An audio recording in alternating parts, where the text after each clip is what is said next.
మత్తు పదార్థాలతో ఎంతగానో నశించిపోతున్న ఆత్మలు ఎన్నో ఉన్నాయి. ప్రతి ఒక్కరికి ఆ ఆత్మల పట్ల విపరీతమైన దప్పిక కలిగి జీవించాలని దేవుడు తెలియజేస్తూ ఉన్నాడు. అలాగే దేవుడు లేఖనం అనేది నెరవేర్చాడు. అలాగే సంవత్సరాల విషయంలో కూడా దేవుడు 1000 మందిని సంవత్సరాలు చంపినప్పుడు దాహం అవుతుందంటే దేవుడు నీటి ఊటను కలుగు చేసినాడు. మనకందరికీ తెలిసిందే. దాహం అవుతుంది దేవుడు అన్నప్పుడు వెంటనే నీటి ఊటను దేవుడు కలుగు చేసినట్లుగా మనం చూస్తున్నాం. అలాగే మారా జలములు, చేదైన జలములు మధురంగా మార్చిన దేవుడు మన దేవుడు. ప్రజల విషయంలో మధురంగా మార్చిన దేవుడు ఇక్కడ శిలువ మీద దప్పికొనుచున్నాను అనే మాట ఎందుకు అనవలసి వచ్చిందంటే ఆత్మల విషయమైన దప్పిక, ఆత్మల కొరకైన దప్పిక దేవుడు కలిగి జీవిస్తూ ఉన్నాడు. ఇప్పుడు వచ్చిన ప్రతి ఒక్కరూ ఎన్నో సంవత్సరాల నుంచి ఎన్నో విధాలుగా మనం చర్చికి వస్తూనే ఉన్నాము. ఈ 7 మాటలు వింటూనే ఉన్నాము. కానీ మనకు ఆత్మల పట్ల దాహం ఉందా లేదా మీరే పరీక్షించుకోవాలి, మీరే తెలుసుకోవాలి. నేను బాగుంటే చాలు, నేను రక్షణ పొందినా కదా, ఇతరులతో నాకేం పనిలేదు, అలాంటివి మనకు ఉండకూడదు. దేవునికి వచ్చిన దప్పిక, దేవుని ఆత్మల కోసం, దేవుని కోసం ఒక్క ఆత్మనైనా రక్షించాలనే దప్పిక ప్రతి ఒక్కరు కలిగి ఉండాలని తెలియజేస్తూ ఇచ్చిన ఈ అవకాశానికి దేవుడికి వందనాలు. ఇక్కడ నన్ను నిలబెట్టినందుకు దేవుడికి ఎంతగానో కృతజ్ఞతాస్తుతులు చెల్లిస్తున్నాను. అమ్మగారికి వందనాలు, మీ అందరికి నా వందనాలు. ప్రతి ఒక్కరు పరీక్షించుకోవాలని యేసుక్రీస్తునామములో తెలియజేస్తున్నాను. మీ అందరికీ నా వందనాలు చెల్లిస్తున్నాను. అవకాశం ఇచ్చిన అమ్మగారికి నా వందనాలు చెల్లిస్తున్నాను. దేవుని చిత్తానుసారంగా నన్ను నిలబెట్టుకున్నందుకు దేవునికి మరొకసారి వందనాలు చెల్లిస్తున్నాము. మనం ఇప్పటి వరకు 4 మాటలు తెలుసుకున్నాము. ఒక్కొక్క మాటకు ఒక్కొక్క ప్రత్యేకత ఉంటుంది. దేవుడు శిలువ మీద పలికినప్పుడే ఒక్కొక్క మాటను ఒక్కొక్క ప్రత్యేకంగా పలికాడు. ఇప్పుడు 5వ మాట మనము తెలుసుకున్నాము. 5వ మాట యోహాను సువార్త 19వ అధ్యాయం 28-29 వచనాలు చదువుకున్నాం. అటు తరువాత సమస్తమును అప్పటికి సమాప్తమైనదని యేసు ఎరిగి లేఖనము నెరవేరునట్లు నేను తప్పికొనుచున్నానని చిరకతో నిండి ఉన్న ఒక పాత్ర అక్కడ పెట్టి ఉండని కనుక వారు చిరకతో హిస్సోపు పొడలకు తగిలించి ఆయన నోటికి అందించి. ఈ మాటను బాధతో కూడిన కేక అని మనం చెప్పవచ్చు. ఇంగ్లీష్ లో అయితే ఏ క్రై ఆఫ్ సఫరింగ్ అంటే ఎంతో బాధతో దేవుడు ఎంతో దాహంతో కేక వేస్తున్నాడు శిలువ మీద. 5వ మాటగా ఎంత బాధ అంటే మనం ఎండాకాలంలో కొంచెం దూరం నుండి మనం ఇక్కడికి చర్చికి నడిచి రావాలంటే ఇక్కడికి రాగానే మనకు వాటర్ దప్పికెళ్తాయి, ఎంతో దాహంగా ఉంటాము. కానీ దేవుడు మన దప్పికకు దేవుడి దప్పికకు కోరిక అనేది లేదు. అంటే దేవుడు శారీరకంగా అనేది దప్పికోనట్లేదు. ఆత్మీయ దప్పిక అనేది దేవుడిలో ఎక్కువగా కనిపిస్తూ ఉంటుంది. ఆత్మీయ దప్పిక అనేది దేవుడిలో ఎంతగానో ఉంటుంది. దేవుడు సిలువ మోస్తూ 150 కేజీలు గల సిలువ గొయ్యను ఎంతగానో మోసుకుంటూ ఎంతగానో తిరుగుకుంటూ ముందు రోజు రాత్రి నుండే తిరుగుకుంటూ వస్తున్నాడు. అప్పుడు కానీ దేవుడు ఒక్క చుక్క కూడా నీళ్లు తాగలేదు. కానీ మళ్ళా శిలువ మీద ఉన్నప్పుడు కానీ 6 గంటల సేపు శిలువ మీద ఈ మాటలన్నీ పలికేటప్పుడు కానీ నీరు మాత్రం తాగలేదు యేసయ్య. మరి ఇప్పుడు తప్పికొనుచున్నాను అని ఎందుకు అంటున్నాడంటే ఆత్మల కోసం అనే దాహము దేవుడు ఎక్కువగా కనిపిస్తూ ఉంది. ఎంతగా అంటే ఎన్నో నశించిపోతున్న ఆత్మలు ఉన్నాయని ఎంతగానో తప్పికొనుచున్నాడు. ఇక్కడ మనం లేఖనంలో చదువుకున్నట్టు అటు తరువాత సమస్తము అప్పటికి సమాప్తమైనదని దేవుడు యేసు ఎరిగి లేఖనము నెరవేరినట్లు. ఎందుకు తప్పికొనుచున్నాడు అంటున్నాడంటే లేఖనం అనేది నెరవేరాలి. ఇప్పుడు ఈ శిలువ మరణం అనేది రోమన్స్ కు ఎంతో బందిపోటు దొంగలకు వేస్తూ ఉంటారు. కానీ దేవుడికి ఎందుకు వేశారు? ఎవరన్నా చెప్తారా? అది ప్రవచనము.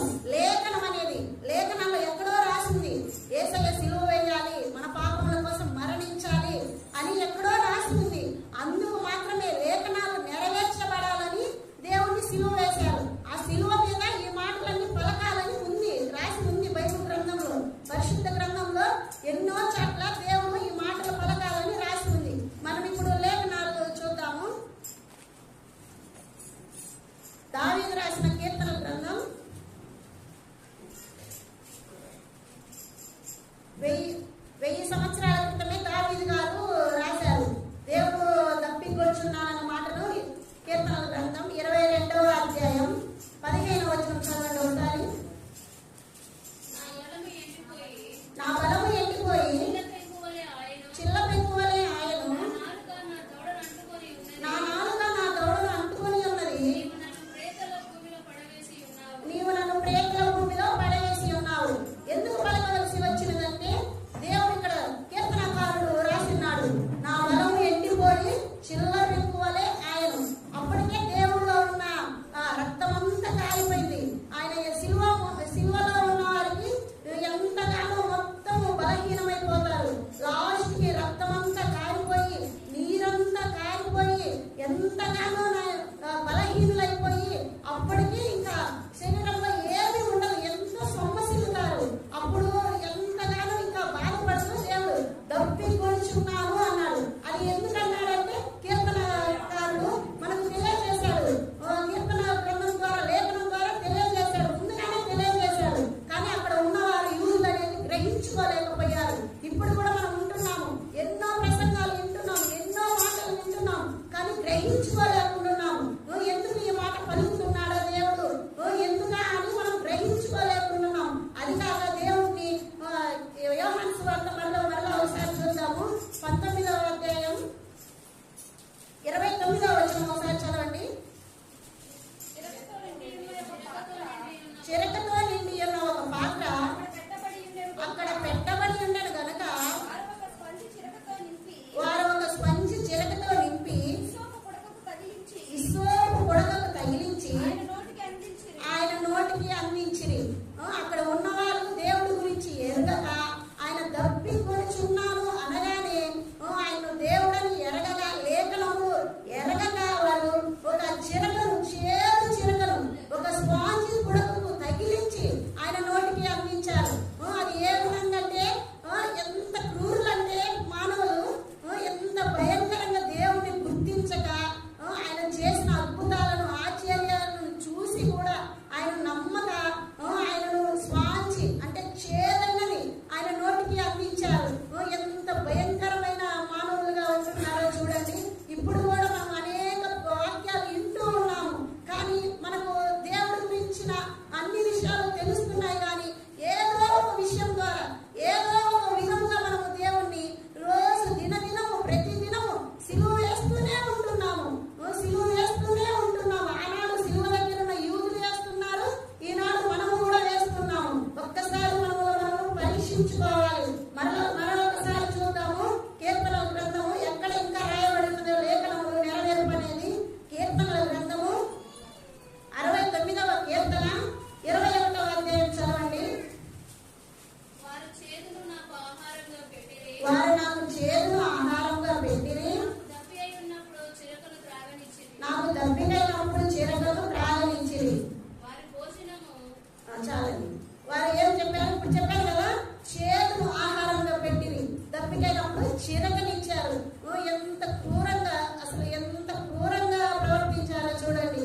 అవన్నీ ఎవరి కోసం అంటే మన కోసమే అయినను తెలుసుకుంటారు. ఈ విధంగానైనా నన్ను తెలుసుకుంటారని ఎంతగానో దేవుడు ఎంతో బాధతో అప్పటికే దేవుడి శరీరంలో ఏమాత్రం రక్తం లేదు, ఒక చుక్క నీరు కూడా లేదు ఆ శిలువ మీద ఉన్నప్పుడు. కానీ ఎంతో బాధతో ఈ మాటను పలికినట్లుగా మనం చూస్తూ ఉంటాము. ఆయన ఈ లోకంలో వచ్చినప్పుడు మనిషి కుమారుడిగా ఈ లోకంలో ఎన్నో విధాలుగా అద్భుతాలు చేసిండు. ఆనాడు మోషే ప్రజలు, ఇశ్రాయేలు ప్రజలకు ఆయన మోషే ద్వారా బండ నుండి నీళ్లు ఇచ్చాడు. నీళ్లు లేనప్పుడు వాళ్ళు మోషే మీద చనిగినప్పుడు అలాంటి దేవానికి దేవుడు ఈ దినాన మన కోసం ఎంతో దప్పికొనుచున్నాను అని అన్నాడు. సిలువలో దప్పికొనుచున్నాను అని అన్నాడు. అసలు దప్పికొన అనాల్సిన అవసరం ఏముంది? అప్పటికప్పుడు ఆయన అద్భుతాలు చేసుకొని వాటర్ తాగొచ్చు కదా, అప్పటికప్పుడు ఆయన కిందికి దిగొచ్చి నీళ్లు తాగొచ్చు కదా. దేవుడి కుమారుడు కదా, దప్పికొనుచున్నానని ఎందుకు అంటున్నాడు? అనేక ఆత్మలు నశించుతున్నాయని దప్పికొనుచున్నాను అని అంటున్నాడు. అదే విధంగా మరలా మనం చూసినట్లయితే యోహాను సువార్త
దప్పికొనుచున్నాను. దుప్పి నీటి వాగుల వరకు ఏ విధంగా దప్పికొనుచున్నారో ఆ విధంగా నీ వరకు నా ప్రాణము ఆశపడుచున్నది, దప్పికొనుచున్నది అని తెలియజేస్తున్నారు. ఆ విధంగా మనం కూడా దేవుని వాక్యం కొరకు దప్పికొని జీవించాలి, కృష్ణకొని జీవించాలి. దేవుని సన్నిధి నేను ఎప్పుడు కనబడను, ఆయన సన్నిధి నేను ఎప్పుడు నిలిచాను, ఎప్పుడు ప్రార్థించాలి, ఎప్పుడు దేవుని సన్నిధిలో కనబడాలి అన్న కృష్ణ అన్న దప్పిక మనలో ఉండాలి, ప్రతి ఒక్కరిలో ఉండాలి. దేవుడు శిలోకిలో ఇంత దప్పిక కలిగి ఉన్నాడు. ఆయన శారీరక దప్పిక కాదది, ఈ లోకపరమైన దప్పిక కాదది, పరలోక సంబంధమైన దప్పిక, ఆత్మపరమైన దప్పిక ఎంతగానో కలిగి ఉన్నాడు. మనము కూడా ఈ లోకంలో ఆయన సన్నిధిలో నిత్యం కనబడాలన్న దప్పిక కృష్ణ మనలో కలిగి ఉండాలి. అలాగే ఇంకా కొన్ని చూద్దాం, లేఖనాలు చూద్దాము.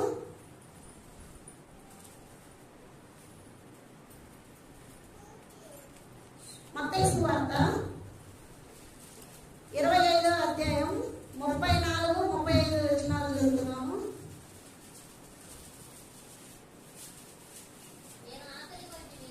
నేను ఆకలి కొట్టిని, మీరు నాకు భోజనం పెట్టింది, దప్పికొట్టిని, మీరు నాకు దాహం ఇచ్చితిరి, పరదేశినై ఉంటిని, నన్ను చేర్చుకొట్టిరి,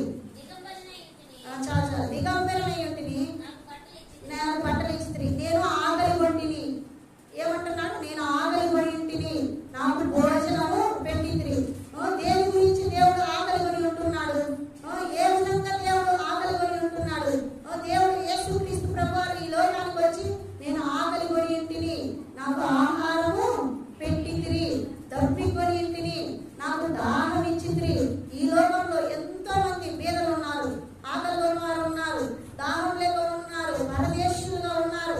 వారిని మీరు చేర్చుకోండి, వారికి ఆహారం పెట్టండి, వారికి దాహం ఇవ్వండి, పరదేశులను చేరనియండి, ఆ వస్త్రాలు లేని వారికి వస్త్రాలు ఇవ్వండి. వారికి ఇస్తే నాకు ఇచ్చినట్టే, నా దప్పిక తీర్చినట్టే, నా ఆకలిని తీర్చినట్టే అని దేవుడు సెలవిస్తూ ఉన్నాడు. ఇంకా అనేక చూద్దాము.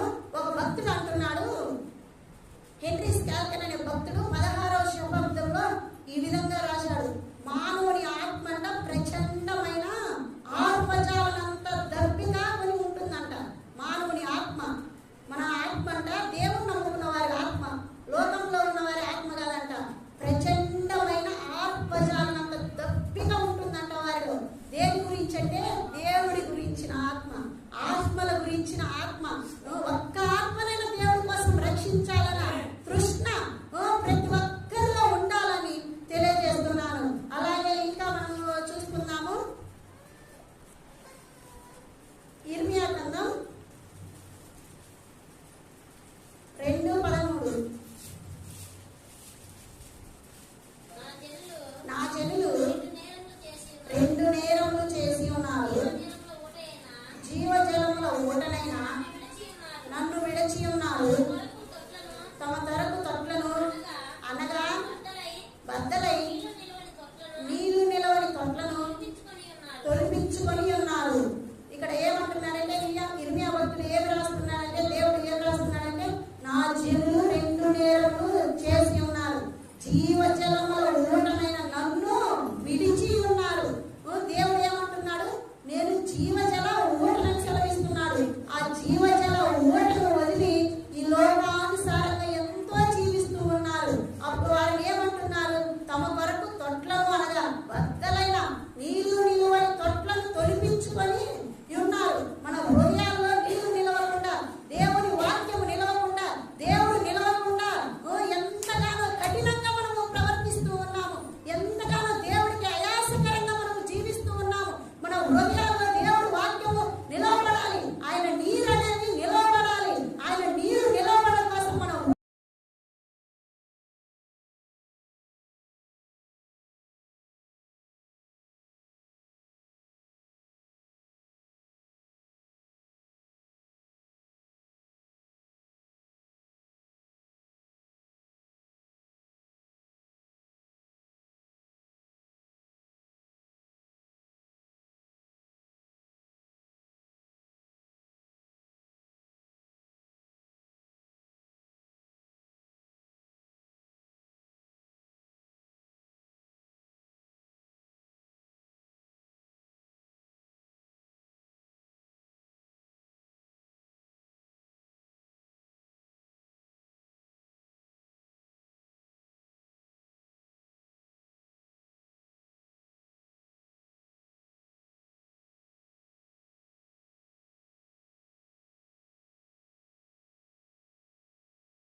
దేవునికి స్తోత్రం కలుగునుగాక.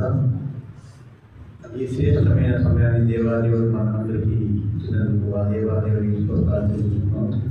కుడి వచ్చిన మీకు అందరికీ కూడా ప్రభునామమున తెలుస్తున్నాను.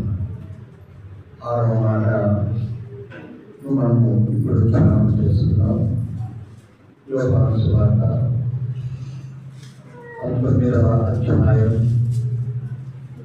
30వ వచనాన్ని చదువుతున్నాం. యేసు ఆ చిలక పుచ్చుకొని సమాప్తమైనదని చెప్పి తల వంచి ఆత్మను అప్పగించును. ఇక్కడ 6వ మాటను మనం ధ్యానం చేస్తున్నట్లయితే సమాప్తమైనది. సమాప్తమైనది ఆ మాట ఆయన 6వ మాటగా శిలువపై ప్రకటిస్తున్నారు. అసలు సమాప్తము అంటే అర్థం ఏమిటి? సమాప్తం అనే మాట మనం చూసినట్లయితే ఏ పని అయినా కూడా పూర్తి అయినదని, ఇక ఏది కొరత లేదని చెప్పుట ద్వారా అది పూర్తిగా అయిపోయింది అని మనం చెప్పుకోవడం సహజంగా జరుగుతుంది. సమాప్తమైనది ఏదైనా ఒక పని మనం ప్రారంభించి చివరికి ఆ పని అంతం అయిపోతుంది అని అంటే దాన్ని సమాప్తము అయిపోయింది అని చెప్తాం. ఇప్పుడు పరీక్షలు రాస్తున్న పిల్లల్ని అడిగితే పరీక్షలు మాకు సమాప్తము అయిపోయాయని చెప్తారు. అలాగే పూర్తిగా చదువుకున్న పిల్లల్ని అడిగితే మేము మా చదువు పూర్తిగా చదివించుకొని పూర్తిగా అయిపోయింది అని చెప్తారు. అలాగనే మన జీవితాల్లో ఏనాడైనా సరే సమాప్తమైందని మనం ఎప్పుడు చెప్తాం. మానవులమైన మనం అందరం కూడా సమాప్తమైందని ఎప్పుడు కూడా మనము చెప్పము ప్రియులారా. ఎందుకనంటే ఎప్పుడు ఏదో ఒక కొరత మానవ జీవితాల్లో కొరత అలాగే ఉంది. అందుకొరకు దేవుడు ఈ జీవితాల్లో జరిగే కార్యక్రమాల కోసమే ఆయన ఏమన్నాడంటే సమాప్తము అయినది. నీవు పాపం చేసే విషయంలో ఏనాడు కూడా నా ఈ పాపంతో సరిపోయింది, ఈ పాపము చాలు, ఈ పాపం ఇంతవరకే ఉండనిలే నా జీవితంలో ఎప్పుడు అనుకోదు. ఆ పాప జీవితాన్ని కొనసాగించుకోవడమే ఎక్కువ కాలం సాగుతూ ఉంటుంది ప్రియమైన వాళ్ళ. అయితే దేవాదేవుడు చెప్తున్న మాట ఏమిటంటే ఆ పాపానికి నా ద్వారా సమాప్తము జరిగిందని చెప్తున్నాడు. దేవుని స్తోత్రం కలుగునుగాక. హల్లెలూయా. ఒక మాట చూద్దాం ప్రియమైన వాళ్ళ. యోహాను సువార్త 4వ అధ్యాయము 34వ వచనంలో చూసినట్లయితే దేవుని చిత్తము నెరవేర్చడానికి ఆయన ఈ లోకానికి వచ్చి శిలువ మరణం పొంది సమాప్తమైనట్లుగా మనం చూస్తున్నాం ప్రియమైన వాళ్ళ. గమనించినట్లయితే దేవుని చిత్తము ఆయన నెరవేర్చడానికి వచ్చినట్టు దేవుడు ఇచ్చిన పనిని ఆయన నెరవేర్చడానికి ఈ లోకానికి వచ్చాడు. అసలు దేవుడు ఆ పని ఆయనకి ఎందుకు ఇచ్చాడు? ఆ పనిని నెరవేర్చడానికి ఆయనే కరెక్ట్ వ్యక్తి అని ఎలా దేవుడు చెప్తున్నాడంటే ప్రియమైన వాళ్ళ, తన్ను తానుగా ఆయన దేవునికి అర్పించుకున్న వ్యక్తిగా మనం చూస్తున్నాం. తను తానుగా దేవుడికి అర్పించుకోవడం ద్వారా నీ పాపాలు నా పాపాలు అన్నిటికీ కూడా పరిహారంగా ఆయన బలిపశువుగా వధింపబడ్డాడు. శిలువపై ఎప్పుడైతే ఆయన మరణించాడో ప్రియమైన వాళ్ళరా, ఆ మరణము ఆయన సమాప్తాన్ని చెప్తుంది. నీ పాప పరిహారాన్ని అలాగే నీవు కలిగిన పాపాన్ని అంతటినీ కూడా ఆయన తీసివేస్తున్నాడని చెప్పి ఈ వాక్యం ద్వారా దేవుడు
46వ వచనము చదువుతున్నాం. అప్పుడు యేసు గొప్ప శబ్దముతో కేక వేసి, తండ్రి, నీ చేతికి నా ఆత్మను అప్పగించుకొనుచున్నాను. ఆయన ఇలాగూ చెప్పి ప్రాణము విడిచెను. దేవునికి స్తోత్రము కలుగునుగాక. మరి గమనించినట్లయితే ఎవరితో కేక వేస్తాడు? ఎవరికి తన ప్రాణమును అప్పగించాడు. గొప్ప శబ్దము అంటే ఆయన శరీరం అంతా కూడా నీరసపడిపోయింది. ఒక వ్యక్తి అంత సమయము బాధించబడి నిండు టెండలో అలాగ అన్ని గంటల శిలువ మీద శ్రమనందుతూ ఉన్నప్పుడు ఆ శబ్దము మానవునికైతే రాదు. ఎలాంటి శబ్దము? గొప్ప శబ్దంతో ఎవరికి కేకలేస్తాడంటే పరలోకమందు నా తండ్రికి కేకలేస్తాడు. వేసి తన ఆత్మను ఎవరికి అప్పగించాడు? దేవుని చేతికి అప్పగించాడు. ఎవరి చేతికి అనగా దేవుని చేతికి అప్పగించి ప్రాణము ఇచ్చాడు. ఇందులో మనం ఒక సత్యాన్ని గ్రహించాలి. ఈ లోకమంతా పాపముతో ఉన్న సమయమందు దేవుడు ఈ పాపమును తొలగించడానికి ఒక గొప్ప ప్రయత్నం చేయడానికి, ఈ పాపానికి ఇక స్వస్తి కలిగించడానికి, విమోచన కలిగించడానికి తన అద్వితీయమైన కుమారుడు, ఏకైక కుమారుడు. అంటే యోహాను సువార్త 3:16 ఉంటుంది కదా, దేవుడు లోకమును ఎంతో ప్రేమించను కనుక తన అద్వితీయ కుమారుడిని ఈ లోకమునకు పంపెను. అతని యందు పుట్టిన ప్రతి వాని యందు విశ్వాసం ఉంచిన ప్రతి వానికి నిత్య జీవము. అంటే యేసు ప్రభుని లోకంలోకి ఎవరు పంపారు? తండ్రి పంపాడు. ఎందు నిమిత్తము పంపాడు? పాప విమోచన నిమిత్తము పంపబడ్డాడు. పాప విమోచన శిలువ మీద జరిగించాడు. తన రక్తం ద్వారా పాప విమోచన జరిగించబడింది. ఇక ఆయన వచ్చిన పని, తండ్రి పంపించిన పని, తండ్రి ద్వారా రాబడిన ఆయన యొక్క ఆత్మ పని ముగించి తిరిగి ఎవరైతే పంపినారో ఆయన చేతికి ఎవరి ఆత్మను అప్పగించుకున్నాడు? తండ్రికి తన ఆత్మను అప్పగించుకున్నాడు. ఇక్కడ తండ్రికి కుమారుడికి ఉన్న సంబంధాన్ని మనము చూస్తున్నాం. దేవునికి స్తోత్రం. కాబట్టి ఆయన అప్పగించుకున్న గొప్ప అద్భుత కార్యం జరిగింది. యేసు ప్రభువారు శిలువ మీద తండ్రికి తన ఆత్మను అప్పగించుకున్నాడు. అప్పగించుకున్నట్టు బట్టి 3వ దినమున తండ్రి ఏం చేశాడు?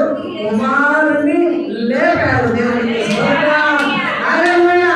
అంటే జరగబోవు పరిశుద్ధమైన, పవిత్రమైన, మహిమతో కూడిన పునరుద్ధాన బలము కొరకు ఈ యొక్క యేసు ప్రభువు తండ్రికి తన ఆత్మను అప్పగించుకున్నాడు. దేవునికి స్తుతి కలుగునుగాక.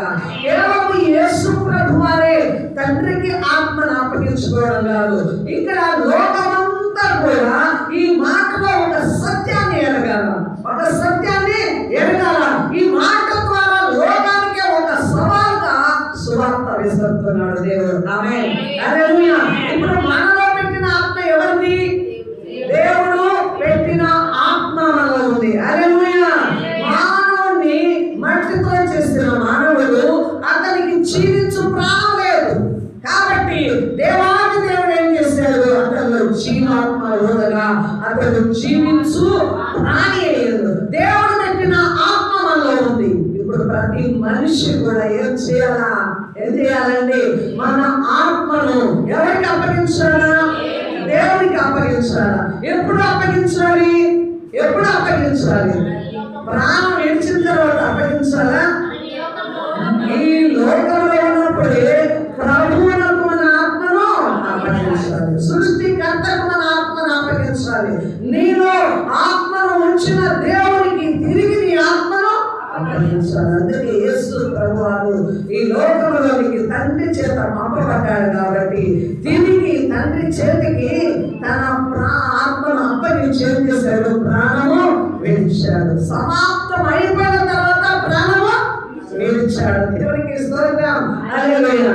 రెండవదిగా గమనిస్తే ఎందుకు తండ్రికి ఆయన చేతిని అప్పగించాడంటే యేసు మరణం తర్వాత జరగబోయే కార్యాల నిమిత్తము కూడా తండ్రికి తన ఆత్మను అప్పగించాడు. ఆయన పునరుద్ధానుడై తిరిగి లేచాడు. ఓకే, అయితే ఇంకా తర్వాత ఏం జరిగింది? యేసయ్యలో ఆయన పరలోకములకు ఎత్తబడ్డాడు. హల్లెలూయా. పరలోకములకు ఏలిన తర్వాత ఏం జరిగింది? పరలోకమందు తండ్రి కుడి పార్శ్వమున కూర్చొని ఉన్నాడు. హల్లెలూయా. తిరిగి లోకంలోనికి మరలా తండ్రి చేత ఈ లోకంలో ఆయన ఒక రాజ్యాన్ని స్థాపించడానికి ఆయన యొక్క రాజ్యంలోకి మరలా ఎక్కడి నుంచి పంపబడ్డాడో అక్కడ ఆ సింహాసనం దగ్గరికి ఆ తండ్రి కుడి పార్శ్వం దగ్గరికి యేసు ప్రభువారు వెళ్ళగలిగాడు. అంటే దేవుని యొక్క శక్తి ఉంది. దేవుడే ఆయన మానవ శరీరమును ధరించాడు కాబట్టి, తండ్రి చేత పంపబడ్డాడు కాబట్టి తండ్రికి తన ఆత్మను అప్పగించగా తండ్రి ప్రియులతో మరలా ఏ స్థానము యేసయ్యకు కల్పించాడో ఆ స్థానంలోనికి యేసు వారికి ఆహ్వానం పలుకుతూ ఆ సింహాసనాన్ని ఇచ్చాడు. దేవునికి స్తుతి కలుగును గాక. మూడవదిగా మనం గమనిస్తే ఇక్కడ యేసు ప్రభువారు మరణించుటలో, ఆయన ప్రాణం విడుచుటలో ఆయన పరిశుద్ధునిగా మరణించాడు. ఆయన నీతిమంతునిగా మరణించాడు. ఆయన ప్రాణం విడిచేటప్పటికి ఆయన గొప్ప సాక్షిని లోకమందు ప్రకటించాడు. దేవునికి స్తోత్రం. శతాధిపతి దగ్గరే ఉన్నాడు. ఇంతకుముందు మన ప్రియులు కూడా చెప్పారు. ఆయన యేసునంతా గమనిస్తున్నాడు. చివరిలో పర్వంతో పొడిచి ఆ నల్లనీరు వచ్చిన తర్వాత కూడా అక్కడంతా భూమి కూడా కంపించి సమాధులు తెరవబడి అప్పుడు జనులు కూడా సమాధుల నుంచి లేచి కూడా సంచరించారు. చీకటి కమ్మింది. ఈ పరిస్థితులంతా చూస్తున్న శతాధిపతి ఇతడు దేవుని కుమారుడు, ఇతడు నీతిమంతుడని చూడగలిగాడు. దేవునికి స్తోత్రం. అంటే యేసు ప్రభువారు ప్రాణం విడిచినప్పటికీ ఆయన పరిశుద్ధుడిగా మరణించాడు. ఆయన నీతిమంతునిగా మరణించాడు. ఆయన దేవుని కుమారుడుగా మరణించాడు. ఇప్పుడు మానవుడమైన మనము కూడా మన ప్రాణం విడిచినప్పటికీ మనం ఎలాగా మరణించాలంటే నీతిమంతుడి మరణం మనకు అవసరం. దేవుని కుమారుడమన్న సాక్ష్యము, కుమార్తెలమన్న సాక్ష్యం మనకు అవసరము. హల్లెలూయా. మీరు పాపము కడుక్కున్నారు, మీరు పరిశుద్ధులు. హల్లెలూయా. ఈ పరిశుద్ధులైన వారు ఖచ్చితంగా ఇక్కడ కనుమూస్తే ఎక్కడికి వెళ్తారు? పరదైస్తూ చేరుతారన్న సాక్ష్యాన్ని మనం బ్రతుకున్న దినములే మనం జరిగించాలి. అంతేకాకుండా ఆయన గొప్ప కేక వేశాడు. ఎలాంటి సమయంలో కేక వేశాడంటే అప్పటికే అధిక శ్రమ ఉండాడు, అది అధికమైన బాధ ఉండాడు. అయినా తండ్రికి నిలబడి అంతగా, తండ్రి ఆలకించేంతగా అయ్యా అని గొప్ప శబ్దంతో తండ్రి అని కేక వేసి ఎలా అప్పగించాడంట? నా ఆత్మను నీకు అప్పగిస్తాను. అంటే శాంతితో, పీస్ఫుల్ మైండ్ తో ఆయన తండ్రికి తన ఆత్మను అప్పగించాడు. ఇక నన్ను చేయవలసింది ఇంకా మిగిలిందని కాదు, నేను వచ్చి జయము పొందుకోలేదని కాదు, తండ్రి నువ్వు అప్పగించిన పనిని నేను నెరవేర్చలేకపోయాను అని కాదు, అంతా ఓకే, నువ్వు పంపిన కార్యం అంతా ఓకే, ముగిసింది, ఇప్పుడు మరలా నీ దగ్గరికి నేను వస్తున్నానని శాంతితో మరణించాడు. మనం చాలా కూడికలాగా ఏమండి మరణించిన వాళ్ళ కూడికలకి వెళితే ప్రతి ఒక్కరు ఏమని ప్రార్థన చేస్తారు? అయ్యా చనిపోయిన ఈ ఆత్మకు ఏమంటారండి? శాంతిని కూర్చుంటే అతను శాంతితో వెళ్ళాడు, శాంతి లేక వెళ్ళాడు. చాలా మంది మరణం అంటే శాంతి ఉండదు. క్రైస్తవులకి మరణం అంటే ఉత్సాహం ఉండాలి, మరణం అంటే శాంతిగా సంతోషంగా నా ప్రభు రాజ్యానికి నేను వేడుతున్నాను, ఈ లోకపు శ్రమలన్నీ ముగించుకొని ఈ లోకపు చింతంతా, భారమంతా, ఈ కష్టమంతా విడుదల పొందాను, నా యేసయ్య సముద్రంలోనికి నేను వెళ్తున్నానని ఎంతో సమాధానంతో శాంతి వచ్చినప్పుడు ఆ సమాధానంతో వెళ్ళకూడదు. ఇంకా నేను బ్రతికితే బాగుండు, నేను చేయవలసిన కార్యాలు చాలా ఉన్నాయి, నా బిడ్డలు బాగా కాలేదు, నేను ఇంకా పూర్తిగా సంపాదించి వారికి నేను సమకూర్చలేదు అన్న అసమాధానంతో ఏ వ్యక్తి మరణించకూడదు. హల్లెలూయా. నీతిమంతుని మరణము విలువైంది, భక్తుల మరణము దేవుని దృష్టికి చాలా విలువైనది. ఆమేన్. హల్లెలూయా. నీవు ఈ లోకంలో ఏది సంపాదించుకుందామని కాదు కానీ నీతిని సంపాదించుకో. నీకు దేవుడిచ్చిన ఈ ఆత్మ ద్వారా, ఈ ప్రాణం ద్వారా పరిశుద్ధతను సంపాదించుకో. దేవా, ఈ లోకంలో నా తల్లి గర్భంలో నువ్వే వేసావు నన్ను, అయ్యా పిండముగా ఉన్నప్పుడే నన్ను చూసావు, ఇదిగో నీ ద్వారా నేను రక్షణ పొందాను, విమోచన పొంది ఉన్నాను. హల్లెలూయా. ఇప్పుడు నా ఆత్మ నిన్ను ఆరాధించాలా. అందుకే దుప్పి నీటి వాదన కొరకు నా ప్రాణం ఆశపడినట్టుగా దేవా నా ఆత్మ నీ ఎంతెంతగానో ఆశపడుతున్నది. ప్రియుల సంగమ విశ్వాసి, మన ఆత్మ దేవుని యందు ఆనందించాలంటే ఈ బ్రతికిన దినాలలో దేవుని యందు ఆనందించినప్పుడు ఈ ఆత్మ ఖచ్చితంగా మరణించే ముందుగా మనము కూడా పలుకుతాము. హల్లెలూయా. చాలా మంది భక్తులు మరణించేటప్పుడు స్లిప్లలో కూడా రాస్తున్నారు ఏమని, నేను ఇంకా పరలోకం హెవెన్కి వెళ్ళిపోతున్నాను, నా దేవుడు పిలుస్తున్నాడు, నన్ను దేవదూతలు వచ్చారు తీసుకొని వెళ్ళడానికి, నా దేవదూతలు వచ్చారని వారి యొక్క మరణ గడియలను వారు చూస్తున్నారు. ప్రియమైన బిడ్డలారా, ఈ లోకమందు మనము దేవుడిచ్చిన ఈ ప్రాణం, ఈ ఆత్మ, శరీరము ఎవరికి అప్పగించుకోవాలా? ఇక్కడ బ్రతుకున్నప్పుడే నీతిమంతుడైన దేవునికి, పరిశుద్ధుడైన దేవునికి, నీ పాపము కరగలిగిన దేవునికి, నీ కొరకై శ్రమనందిన దేవునికి నీ ప్రాణాత్మ దేహము దేవునికి అప్పగించుకొని నీతిమంతుల మరణం మనం పొందాలి. నీతిమంతుల మరణము ఎలా ఉంటుంది? శాంతితో దేవునికి అప్పగిస్తాం, అసమాధానంతో మనము అప్పగించాం. దేవునికి స్తోత్రం. అయితే మనము కూడా మనకు దేవుడు ఇచ్చిన ఆత్మను దేవునికి ఎందుకు అప్పగించాలంటే యేసయ్య అప్పగించబట్టి, యేసయ్య ఏం చేశాడు? తండ్రి ఏం చేశాడు? సమాధిలో నుంచి పునరుద్ధాన శక్తిని ఇచ్చాడు. హల్లెలూయా. మనం లోకానికి పునరుద్ధాన శక్తిని క్రీస్తు ద్వారా మనం పొందుకున్నాం. దేవుడి సింహాసనం మీద కుడి పార్శ్వమున కూర్చునే అధికారము దేవుడు ఇచ్చాడు. దేవుడికి స్తోత్రం. హల్లెలూయా. ఇప్పుడు మన ఆత్మను కూడా మనం ప్రాణం ఇచ్చేటప్పుడైనా ఇప్పుడైనా మనం దేవుడికి అప్పగించినప్పుడు జయించిన వారిని నాతో పాటు నా సింహాసనమందు ఈ ఆత్మను ఈ లోకమందు ప్రభువుకు అప్పగిస్తే నువ్వెక్కడ కూర్చుంటావు ప్రాణం విడిచిన తర్వాత అంటే పరలోకంలో దేవుని యొక్క సింహాసనం మీద దేవుడు నిన్ను కూర్చోబెడతాడు. ఆమేన్. ఈ లోకమందు పవిత్ర ఆత్మ కలిగిన వారమై ప్రభువును సేవిస్తూ ఆయనకు అప్పగించుకోవాలి. ఇక్కడ చూద్దాము తిమోతికి రాసిన 2వ పత్రిక 1వ అధ్యాయం 12వ వచనము. అపొస్తలుడైన పౌలు గారు అంటున్నాడు కదా, ఆ యొక్క చేత ఈ శ్రమ అనుభవించుచున్నాను, కానీ నేను నమ్మిన వారిని నేను ఎరుగునట్టు కనుక సిగ్గుపడను. నేను ఆయనకు అప్పగించిన దానిని రాబోచున్న ఆ దినము కొరకు ఆయన కాపాడగలడని రూఢిగా నమ్ముచున్నాను. అంటున్నాడు, ఇప్పుడు నేను శ్రమ పడుతున్నాను, అయితే ఈ శ్రమానుభవంలో నేను ఒక ఆయన ఎరిగి ఉన్నాను. అది ఎవరిని? దేవుని యేసు ప్రభువును. ఆ నమ్మిన వాడు నాకు తెలుసు, నేను ఆయన్ని ఎరిగి ఉన్నాను. అయితే ఆయనకు నా జీవితాన్ని, నా ప్రాణమును, నా ఆత్మను అప్పగించుకుంటున్నాను. ఎందుకంటే ఆయన నన్ను అంత వరకు, యుగాల వరకు మనల్ని కాపాడగలడు. ఆమేన్. నీ ప్రభు చేతికి నీ ఆత్మను అప్పగించుకుంటే ఆయన ఎంతవరకు కాపాడతాడట? రానున్న ప్రత్యక్షత యొక్క మహిమ కొరకు ఆయన నిన్ను కాపాడతాడు. ఆయన మరలా ఈ లోకంలోనికి రాజుగా వస్తాడు, రాజ్యముగా వస్తాడు. ఆయన వచ్చినప్పుడు నీవు చనిపోయినప్పుడు నువ్వు ఇచ్చిన నీ ఆత్మ ఆయన చేతిలో పెట్టినప్పుడు, ఆయన తిరిగి వచ్చినప్పుడు మన యొక్క జీవం ఎవరి దగ్గర దాచిపోయింది? దేవుడి దగ్గర దాచిపోయింది. కాబట్టి ఆ జీవం మళ్ళా మనం ప్రవహించి ఏమవుతుంది?